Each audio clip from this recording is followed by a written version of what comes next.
내 하나님 여호와께서 이 여러 민족을 멸절하시고 내 하나님 여호와께서 그 땅을 내게 주심으로 내가 그것을 받고 그들의 성읍과 가옥에 거주할 때에 내 하나님 여호와께서 내게 기업으로 주신 땅 가운데서 새 성읍을 너를 위하여 구별하고 내 하나님 여호와께서 내게 기업으로 주시는 땅 전체를 새 구역으로 나누어 길을 닫고 모든 살인자를 그 성읍으로 도피하게 하라. 살인자가 그리로 도피하여 살 만한 경우는 이러하니 곧 누구든지 본래 원함이 없이 부지 중에 그의 이웃을 죽인 일 가령 사람이 그 이웃과 함께 벌목하러 살림에 들어가서 손에 도끼를 들고 벌목하려고 찍을 때 도끼가 자루에서 빠져 그의 이웃을 맞춰 그를 죽게 함과 같은 것이라. 이런 사람은 그 성읍 중 하나로 도피하여 생명을 보존할 것이니라.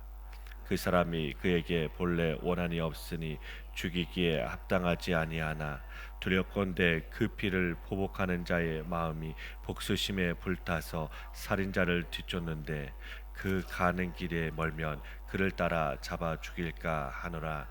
그러므로 내가 내게 명령하기를 새 성읍을 너를 위하여 구별하라 하노라. 내 하나님 여호와께서 내 조상들에게 맹세하신 대로 내 지경을 넓혀 내 조상들에게 주리라고 말씀하신 땅을 다 내게 주실 때 또 너희가 오늘 내가 너희에게 명하는 이 모든 명령을 지켜 행하여 내 하나님 여호와를 사랑하고 항상 그의 길로 행할 때에는 이 셋 외에 새 성읍을 더하여 내 하나님 여호와께서 내게 기업으로 주시는 땅에서 무죄한 피를 흘리지 말라.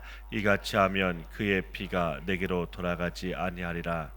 그러나 만일 어떤 사람이 그의 이웃을 미워하여 엎드려 그를 기다리다가 일어나 상처를 입혀 죽게 하고 이 한 성읍으로 도피하면 그 본성읍 장로들이 사람을 보내어 그를 거기서 잡아다가 보복자의 손에 넘겨 죽이게 할 것이라.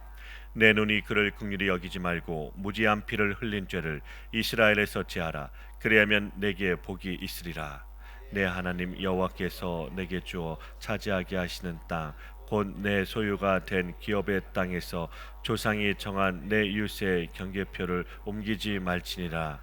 사람의 모든 악에 관하여 또한 모든 죄에 관하여는 한 증인으로만 정할 것이 아니요 두 증인의 입으로나 또는 세 증인의 입으로 그 사건을 확정할 것이며 만일 위증하는 자가 있어 어떤 사람이 악을 행하였다고 말하면 그 논쟁하는 쌍방이 같이 하나님 앞에 나아가 그 당시에 제사장과 재판장 앞에 설 것이요 재판장은 자세히 조사하여 그 증인이 거짓 증거하여 그 형제를 거짓으로 모함한 것이 판명되며 그가 그의 형제에게 행하려고 꾀한 그대로 그에게 행하여 너희 중에서 악을 제하라. 그래야면 그 남은 자들이 듣고 두려워하여 다시는 그런 악을 너희 중에서 행하지 아니하리라. 함께 읽겠습니다. 내 눈이 긍휼히 여기지 말라. 생명에는 생명으로, 눈에는 눈으로, 이에는 이로, 손에는 손으로, 발에는 발로이니라. 아멘. 오늘 본문 1절 말씀에서는 가나안의 여러 민족을 멸절하신다고 말씀하십니다. 왜 멸절하시는 것입니까? 가나안 사람들은 자기의 아들 딸을 우상의 제물로 드리고 온갖 우상 숭배와 신접과 박수와 무당과 점치는 자들이 가득한 땅이었습니다. 이런 땅을 멸절하시고 그 땅을 주신다는 것입니다. 그러므로 이스라엘 백성들은 그 땅을 얻게 됩니다. 그 땅을 얻게 될 때 도피성을 마련하라고 하십니다. 도피성에 피하여 들어갈 수 있는 사람은 고의로 살해한 사람이 아니라 부지 중에 일어난 살인 사건에 해당하는 사람들입니다.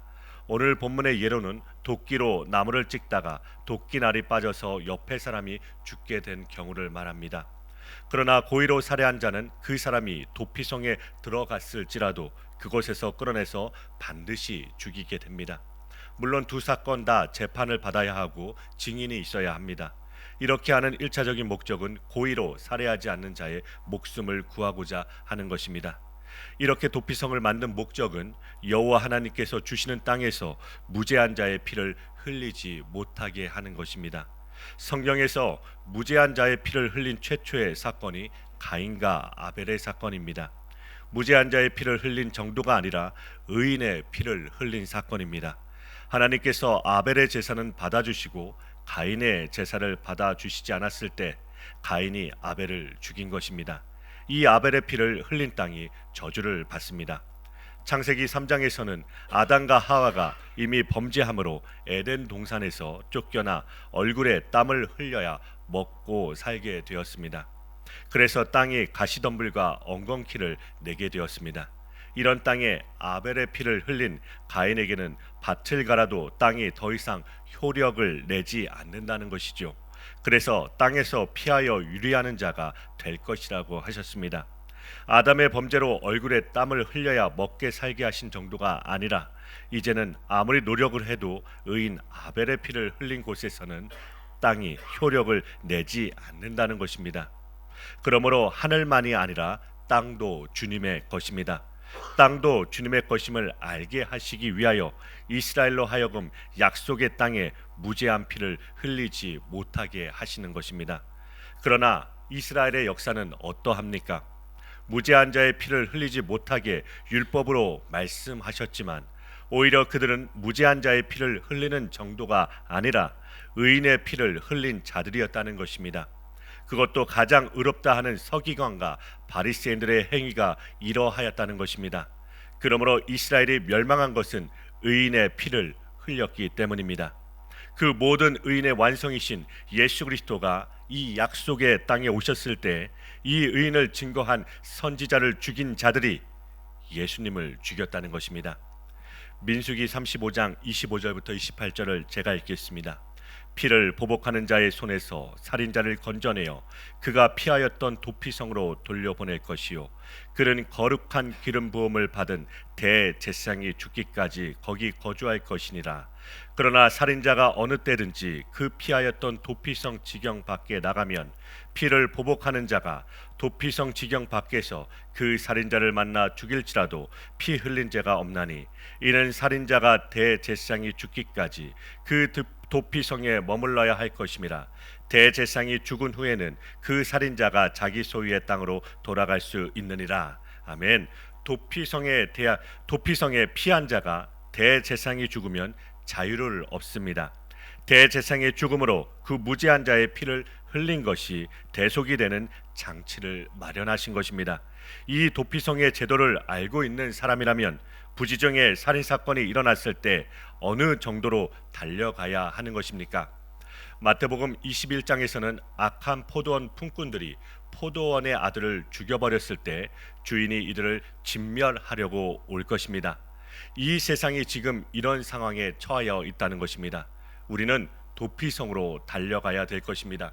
그 도피성이란 너무나 역설적이게도 우리의 죄가 죽여버린 예수님이라는 것입니다. 그러므로 그 안에 피한 자는 의인의 피를 흘린 죄를 아는 사람들입니다. 그리고 오직 공로는 예수님께 돌려지는 곳입니다. 14절 말씀입니다. 여호와 하나님께서 주셔서 얻게 하시는 땅에서 조상이 정한 이웃의 경계표를 이동하지 말라는 것입니다. 가나안 땅을 하나님께서 주셔서 얻게 하시는 것입니다. 온 세상이 다 하나님의 것입니다. 그러므로 하나님께서 주셔서 얻는 땅에서는 하나님의 뜻이 이루어져야 하는 것입니다. 그 여러 가지 중에 하나가 땅의 경계표를 이동하지 말라고 하십니다. 그러나 정말 옮기지 말아야 할 경계표가 있습니다. 그것은 바로 예수 그리스도의 십자가입니다. 바울 사도가 이 경계표를 이렇게 말합니다. 갈라디아서 6장 14절을 세번역 성경으로 읽겠습니다. 그런데 내게는 우리 주 예수 그리스도의 십자가 밖에는 자랑할 것이 아무것도 없습니다.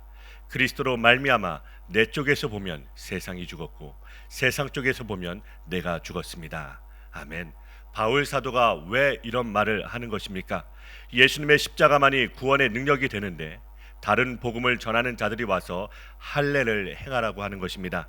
이것은 육체의 모양을 내려는 것이 아니라 이것은 육체의 모양을 내려는 것이며 그리스도의 십자가의 핍박을 면하려고 한다는 것입니다. 바울 쪽에서 세상을 보면 세상이 죽었고 세상 쪽에서 바울을 보면 바울이 죽은 것처럼 세상이 우리를 보면 죽은 자로 보이고 우리가 세상을 보면 죽은 세상으로 보여야 한다는 것입니다. 이것이 그리스도로 말미암아 일어난 새로운 사건입니다. 우리가 일으킬 수 없는 사건입니다. 그래서 갈라디아서 6장 15절 말씀에서는 할례를 받거나 안 받는 것이 중요한 것이 아니라 새롭게 창조되는 것이 중요하다라고 말씀하십니다. 본문 15절에서 21절 말씀입니다. 이스라엘 공동체에서 죄를 지었다고 정할 때 한 증인으로는 정하지 못하게 하셨습니다. 반드시 주 증인이나 새 증인의 입으로 그 사건을 확증하라고 하십니다. 왜 그렇게 하셨습니까? 한 명이라도 분명한 증인이 있으면 될 텐데 한 명으로는 죄를 확증하지 못하게 하는 이유는 위증을 할 수가 있기 때문입니다. 위증을 방지하기 위하여 두세 명의 증인을 세우게 한 것은 이미 인간을 믿을 수가 없다는 것입니다. 이런 말씀을 통하여서도 인간의 죄인됨을 발견하게 되는 것입니다. 하나님의 나라는 더 이상 남에게 복수를 할 수 없는 것입니다. 예수님께서 모든 저주를 다 담당하신 것입니다. 이 나라를 맛본 자들의 공통점은 원수 갚은 것을 마음에 두지 않는 것입니다. 대표적인 인물이 스데반 집사입니다. 자기를 향하여 돌을 던지는 자들을 향하여 저들의 죄를 사하여 달라고 저들이 알지 못하고 저렇게 한다고 기도를 하게 됩니다. 이것은 마치 예수님의 기도를 하고 있는 것입니다. 이것이 어떻게 사람의 힘과 능력으로 될 수 있는 일입니까? 이런 기적이 일어나는 곳이 바로 천국이 임한 모습입니다. 베드로전서 3장 8절부터 9절 말씀입니다. 마지막으로 말하노니 너희가 다 마음을 같이하여 동정하며 형제를 사랑하며 불쌍히 여기며 겸손하며 악을 악으로 욕을 욕으로 갚지 말고 도리어 복을 빌라. 이를 위하여 너희가 부르심을 받았으니 이는 복을 이어받게 하려 하심이라. 아멘. 우리가 이런 복을 받았습니다. 우리의 죄를 우리에게 돌리지 아니하시고 죄를 알지도 못하시는 예수님께 돌리심으로 우리가 하나님의 의가 되는 이 놀라운 기적을 선물로 받은 사람들입니다. 그러므로 악으로 갚지 않고 오히려 복을 빌어주는 이 은혜를 나누는 복을 위하여 우리가 부르심을 입은 것입니다. 이 은혜를 오늘 하루도 주님을 의지하시며 승리하시며 주님의 은혜 안에 거하시길 간절히 기도드립니다.